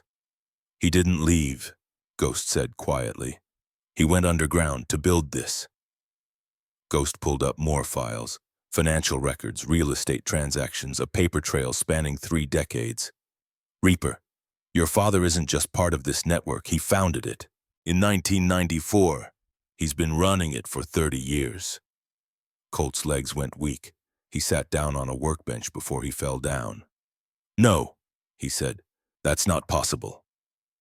Ghost pulled up one more file. An internal memo. Dated August 1999. Subject test run. Family member procurement status success acquisition order number 003. Female age 6 blonde. Acquired via trusted contact Patterson neighbor. Subject showed no resistance due to familiarity conditioning. Placement Billings, Montana. Adoptive family Carver. Subject integrated successfully as Emma Carver. No complications. Conclusion system validated. Family member procurement is viable and safer than stranger abduction. Recommend expanding to operatives' own families for highest quality merchandise with lowest risk. Subject designation ARM. Autumn Rose Morrison. Colt's vision went white. His father hadn't just run a trafficking network. He'd used his own daughter, Colt's sister, as a test case to prove the system worked, to validate that stealing children from their own families was safer than stranger abduction. Autumn Rose Morrison, order number 003, the third child ever taken by this network, taken by her own father. He took her, Colt whispered. He took Autumn, his own daughter, to test his fucking business model. Ghost put a hand on Colt's shoulder. Reaper, there's more. The 10 missing kids, they're all at the ranch, including Sophie Whitmore, but there's something else. Ghost pulled up thermal imaging from a drone flyover. 22 heat signatures, 10 children, 12 adults. Security is heavy. Whoever your father is selling to, they're here now. It's happening tonight. Colt stood. His hands had stopped shaking, gone completely still, the kind of still that comes before an explosion. How long until Martinez can mobilize SWAT? 4 hours minimum, maybe 6. Those kids don't have 6 hours. Colt looked at Ghost. Get Bull, get Ace, get anyone who's still standing. We're going to that ranch. Reaper, Ghost said carefully. Your father is there. If you go, can you handle that? Colt thought about Autumn, about the little girl who'd called him Big Brother and trusted him to keep her safe, about 25 years of guilt and searching and grief, about finding out it was all because his father had decided children were a profitable commodity. I don't know, Colt admitted, but those kids can't wait for me to figure it out. Into the ranch. Friday, 8:00 p.m. 4 vehicles moved through the darkness toward J.T. Morrison's ranch. No headlights, no noise, pure operational silence. Colt rode with Bull in the lead van. Ace and Ghost followed in the second. 4 more brothers in the third and fourth vehicles, 12 men total, against 12 armed security plus J.T. Morrison. Martinez's voice came through the radio. Morrison, I have units 10 miles out. If this goes sideways, it won't, Colt said. We get the kids, we get out. Then you come in and clean up. And if you encounter your father... Colt didn't answer. They parked half a mile from the ranch, approached on foot through scrub brush and darkness. Ghost's drone provided overhead surveillance. The ranch house sat in the center of the property. Large, well-maintained, lights blazing, multiple vehicles parked outside expensive SUVs, a Bentley, 2 Escalades. The buyers were here. Thermal shows 10 kids in the barn, Ghost whispered, watching his screen. 2 guards. Main house has 12 adults, heavy security. Bull looked at Colt. What's the play? You take the barn, get the kids out, I'll take the house. Reaper, that's suicide, 12 against 1. Then make it 12 against 4, Ace said. I'm going with him. 2 more brothers stepped forward, chains, smoke. 12 against 4, Colt said. Better odds. They split up. Bull's team moved toward the barn. Colt's team approached the house. The barn. Bull and his team breached the barn at 8:30 p.m. Found 10 children chained to support posts, Sophie Whitmore among them. 2 guards, both neutralized within seconds. Bull's team had done this 5 times in the last day. They knew the drill. Sophie recognized Bull from Chain's description. You're one of the good bikers, Bull smiled. Damn right, sweetheart. Let's get you home. They cut the chains, wrapped the kids in blankets, started moving them toward the extraction point, but then Sophie stopped. Wait, there's another one. Bull knelt down. Another what? Another kid. In the house. They took her yesterday, said she was special. Bull's radio crackled. Reaper, you copy, there's an 11th kid. In the house. In the house where Colt was walking into an ambush. In the house where his father waited. The father. Colt entered through a basement window, moved through darkness with the practiced silence of a man who'd cleared 1,000 rooms in Fallujah. The house was nice, expensive furniture, art on the walls, the kind of place a successful businessman might own, the kind of place a monster might hide. Colt heard voices upstairs, multiple men, laughter, the clink of glasses, a celebration. He climbed the stairs, each step a journey through memory, each creak of wood a reminder of the trailer where he'd grown up, where Autumn had played with Mr. Hoppy, where their mother had drunk herself to death. Colt reached the top floor, followed the sound of voices to a closed door. Behind that door was his father. Behind that door was the man who'd taken Autumn.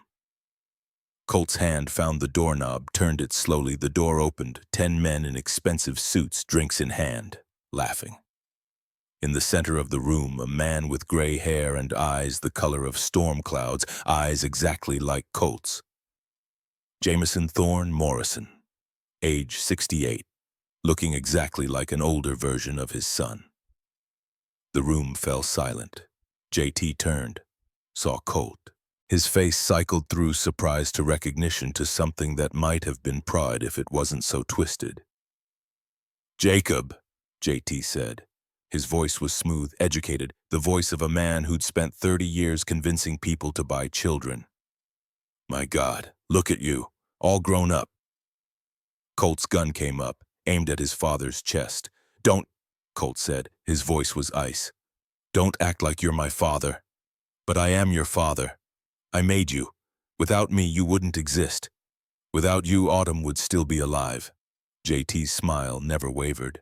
Autumn served a purpose. She validated the system. She proved that family acquisition was viable. She helped me save 300 children from poverty. You didn't save anyone. Colt's voice cracked. "You stole them, you sold them, you turned children into products." "I gave them better lives. Autumn grew up with a good family. She had opportunities she never would have had with your addict mother and a teenage brother working at a grocery store." "She's dead," Colt roared. "She died in 2015 car accident. She was 22 years old. She never knew she had a brother. She never knew she'd been stolen. You took 25 years from her from me." JT shrugged. "The system isn't perfect, but 347 placements over 30 years, that's a 98% success rate. Better than any adoption agency." The other men in the room started moving, reaching for weapons. Ace chains and smoke burst through other doors, guns drawn. "Nobody moves," Ace shouted. But one of the buyers was faster, or stupider. He pulled a weapon. Chains shot him in the shoulder, non-lethal. The man went down screaming. "Next one goes through the heart," Chains said calmly. The other buyers froze. JT looked at the brothers with amusement. "You brought bikers to a business meeting. How pedestrian?" Colt moved closer, gun never wavering. "Where's the 11th kid? Sophie said there's an 11th child in this house." "Ah, you mean the special order? She's upstairs, guest bedroom, being prepared for transport." Colt's radio crackled, Bull's voice. "Reaper, we got the barn kids, extraction in progress. What's your status?" "One more kid in the house," Colt said. "Guest bedroom, send someone." "On it." Colt turned back to his father. "You're done. This network is finished. 50 kids are safe. 40 arrests across 4 states. Your entire operation is dismantled." JT laughed.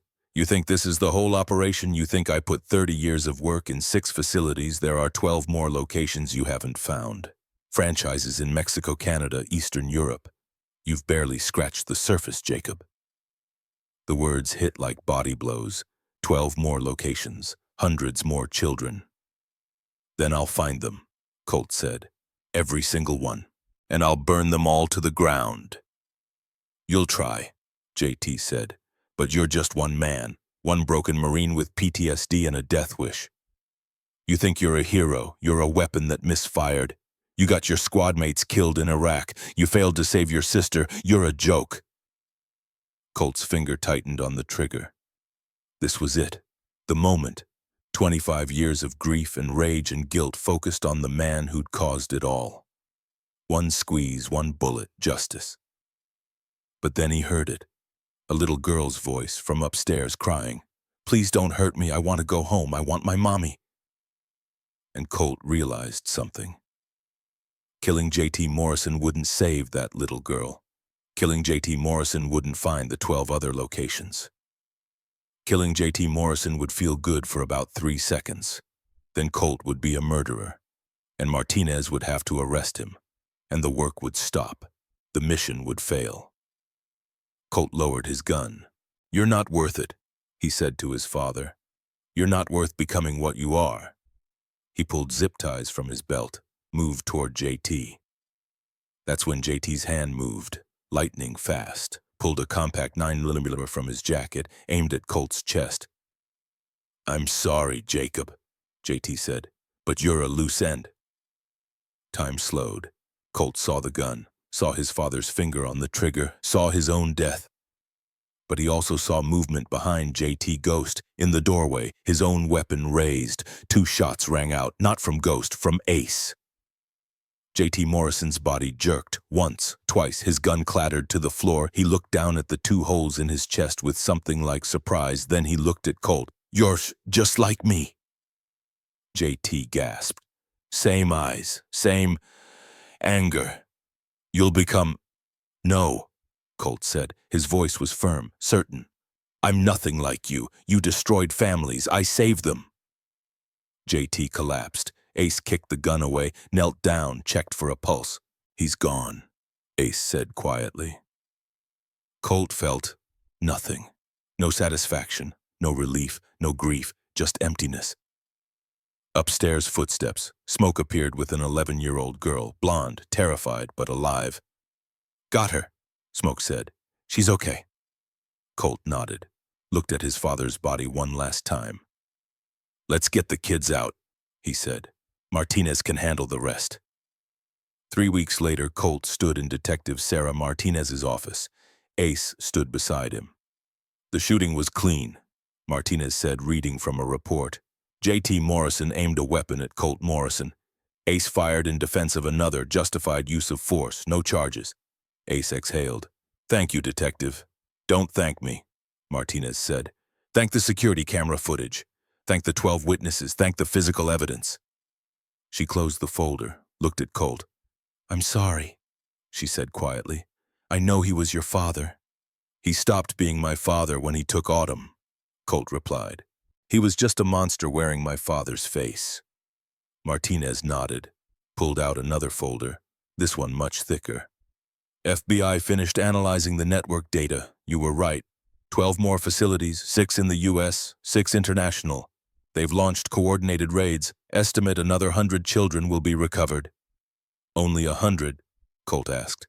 "The records showed 347 orders. Most of those kids are adults now, living under false identities, never knowing they were stolen. FBI is building a registry trying to reconnect them with birth families, but—" Martinez trailed off. "But it's complicated," Colt finished. "Yeah." Martinez slid a business card across the desk. "FBI wants to hire you. Anti-trafficking task force. Full consultant position, salary, benefits, legal immunity for past actions in exchange for your testimony." Colt picked up the card. Special Agent Rebecca Torres, Human Trafficking Division. "What about the Brotherhood?" Colt asked. "What about them? We broke about 50 federal laws. Vigilante justice, assault, unlawful detention." "And you saved 50 lives," Martinez said. "FBI's official position is, we have no record of motorcycle club involvement in these rescues. Anonymous tips led to arrests. That's the story. Anyone asks, that's what happened." Colt set down the card. "I'm not a cop. No. You're something better. You're someone who gets things done. I need to think about it." "Take your time," Martinez said. "But Morrison?" "Those 12 international facilities, FBI estimates 2 years minimum to shut them down. Through proper channels, legal process, international cooperation." She leaned forward. "Or to 6 months if someone who doesn't care about borders or laws or diplomatic immunity goes after them." Their eyes met. "I'll think about it," Colt said. The Guardian Angels Community Center opened on a Saturday in March. Half the building was still the Devil's Brotherhood clubhouse. Bar, pool tables, a space for men who'd lived hard lives to find something like family. The other half was something new. Classrooms, computer lab, after-school programs, self-defense classes, a safe space for at-risk kids, funded by settlement money from civil suits against the traffickers. Funded by donations from families whose children had come home. Colt stood in the main room watching kids play basketball, watching teenagers work on computers Ghost had donated, watching parents drop off their children with volunteers who'd been vetted and trained and trusted. Bull appeared at his elbow. Not bad for a bunch of outlaws. We're still outlaws, Colt said. Yeah, but now we're outlaws with a purpose. Tommy Henderson ran past, chasing a basketball, laughing. Healthy, whole, home. Bull smiled. He still has nightmares, but they're getting better. Therapist says he's resilient. Because he had family who never gave up, Colt said. A car pulled up outside, a silver Honda Accord. Rebecca Brennan got out, opened the back door. Lily Kate Brennan emerged, 6 months older, hair longer, smile brighter. She wore a pink dress and carried a piece of paper folded carefully. She saw Colt through the window. Her face lit up like sunrise. Colt moved toward the door, met her on the sidewalk. Hi, Lily said. Hi yourself. I made you something. She held out the paper, unfolded it carefully. A drawing, stick figures, a tall man with a motorcycle, a little girl holding his hand, crayon text that said, "Thank you for keeping your oath." Colt's vision blurred. He blinked hard. Can I keep this? He asked. It's for you. I made it for you. Then I'll treasure it forever. Lily hugged him, fierce and strong and absolutely trusting. Rebecca approached, extended her hand. Mr. Morrison, thank you for inviting us. Call me Colt, and thank you for coming. Lily talks about you every day, about how you saved her, about how you promised to act like her dad. Rebecca's eyes were wet. I know you're not comfortable being called a hero, but to us, to our family, that's what you are. Colt didn't know what to say to that, didn't know how to explain that he wasn't a hero, that he was just a broken man trying to balance scales that would never be balanced. So instead he said, You want to see the center? They walked through together, Colt showing Lily the computer lab, the art room, the gymnasium, the walls covered with photos of kids, all 50 who'd been saved, their faces smiling, their eyes bright. At the center of the wall was a memorial, a single photo, Autumn Rose Morrison, 1993-2015. Below it a plaque for those who were taken, for those who came home, for those who wait for us still. Lily read the plaque carefully. Who is she? My sister, Colt said. Her name was Autumn. Someone took her when she was your age. I spent 25 years looking for her. Did you find her? Not in time. She died before I could bring her home. Lily processed this, then took Colt's hand. I'm sorry. Me too, kiddo. Me too. They stood there in silence, looking at Autumn's photo, at the 50 faces surrounding it, at the promise made and kept and continuing. Rebecca's phone rang. She stepped away to answer it. Lily looked up at Colt. Are you still my dad? You promised to act like my dad. Colt knelt down, looked her in her summer sky eyes. I promised to act like your dad for as long as you needed me to. If you still need that, then yes, I'm still your dad. Even though you're scary looking, especially because I'm scary looking. Scary dads are the best kind. We scare away the monsters. Lily smiled, hugged him again. Rebecca returned. That was Detective Martinez. She needs to speak with you. Something about a new case. Colt's phone buzzed. Text from Martinez' new trafficking ring. Portland, 12 kids, need your help.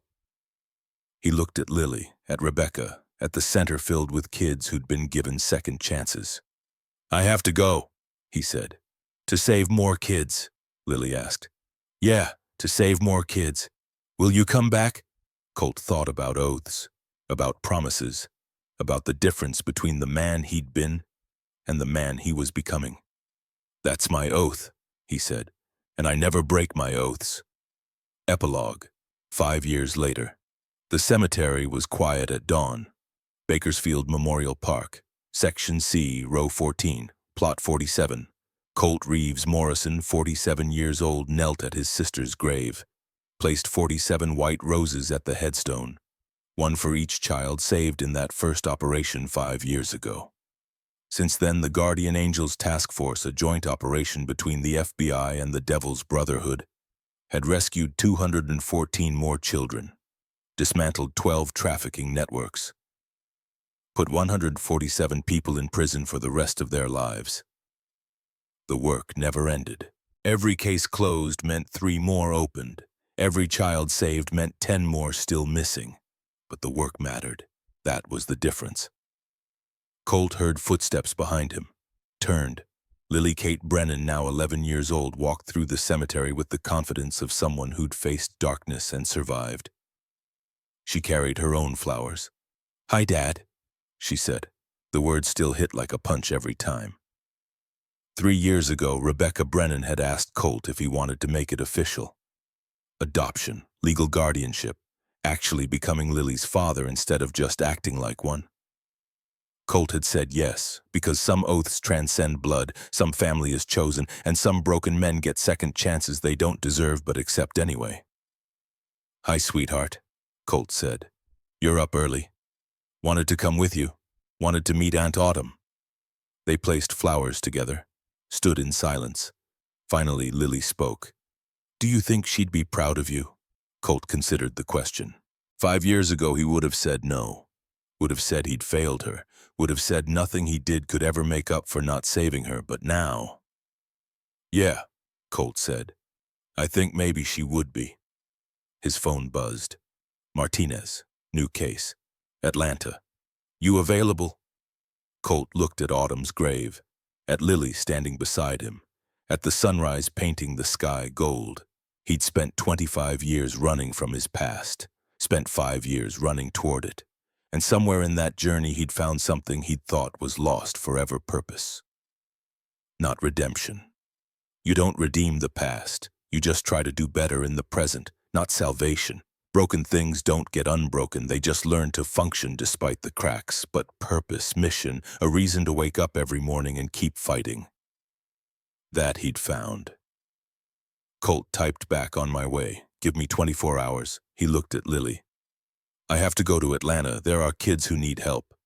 "I know," Lily said. "That's what heroes do." "I'm not a hero." "Yes, you are. You keep your oaths. That's what makes you a hero." Colt smiled, pulled Lily into a hug. 25 years ago, he'd failed to save one little girl. Now he was saving them one at a time. It would never balance the scales, would never make up for Autumn, would never erase the guilt or fill the void.